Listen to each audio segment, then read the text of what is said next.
Hi viewers, ఈ వీడియోలో మనం ఎన్బీకే 109 మూవీ గురించి క్రేజీ అప్డేట్ గురించి తెలుసుకోబోతున్నాం. మరి ఆలస్యం చేయకుండా వీడియోలోకి వెళ్ళిపోదాం. బాలకృష్ణ గారి హీరోగా బాబీ దర్శకత్వంలో ఓ చిత్రం తెరకెక్కుతున్న సంగతి తెలిసిందే. ఇప్పటికే 50% పైగా షూటింగ్ పూర్తవగా రీసెంట్గా మరో షెడ్యూల్ని కంప్లీట్ చేశారు మేకర్స్. ఎలక్షన్స్ కారణంగా కొంత గ్యాప్ తీసుకున్న బాలకృష్ణ గారు ఇటీవల తిరిగి సెట్లో జాయిన్ అయ్యారు. సూపర్ స్పీడ్తో ఈ షెడ్యూల్ను పూర్తి చేశారు. ఈ నెలాఖరులో మరో షెడ్యూల్ను మొదలుపెట్టేలా ప్లాన్ చేస్తున్నారు మేకర్స్. ఇది 15 రోజుల పాటు జరుగుతుందని సమాచారం. బాలయ్యతో పాటు కీలక పాత్రధారులంతా ఈ షెడ్యూల్లో పాల్గొంటారని తెలుస్తుంది. యాక్షన్ ఎంటర్టైనర్గా రూపొందుతున్న ఈ చిత్రంలో బాలకృష్ణ గారు కంప్లీట్ మాస్ లుక్లో కనిపించబోతున్నారు. ఆయన నటిస్తున్న 109వ సినిమా ఇది. ఊర్వశి రోటెల కీలక పాత్ర పోషిస్తుండగా బాబీ డియోల్ విలన్గా నటిస్తున్నారు ఈ సినిమాలో. సూర్యదేవర, నాగవంశీ, సాయి సౌజన్య ఈ చిత్రాన్ని అత్యంత భారీ బడ్జెట్తో నిర్మిస్తున్నారు. తమన్ ఈ సినిమాకు కూడా సంగీతం అందిస్తున్నారు. ఇప్పటికే విడుదలైన గ్లిమ్స్ ట్రెమెండస్ రెస్పాన్స్ రాగా సినిమాపై అంచనాలను విపరీతంగా పెంచేసింది.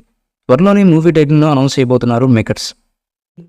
ఈ మూవీపై మీ అభిప్రాయాన్ని కామెంట్ బాక్స్లో తెలియజేయండి. ఈ వీడియో మీకు నచ్చితే లైక్ చేయండి, షేర్ చేయండి, కామెంట్ చేయండి. మరిన్ని అప్డేట్స్ కోసం మన ఛానల్ని సబ్స్క్రైబ్ చేయండి. అలాగే పక్కనే ఉన్న గంట సింబల్ని గట్టిగా టంగ్ టంగ్ అని కొట్టేసేయండి.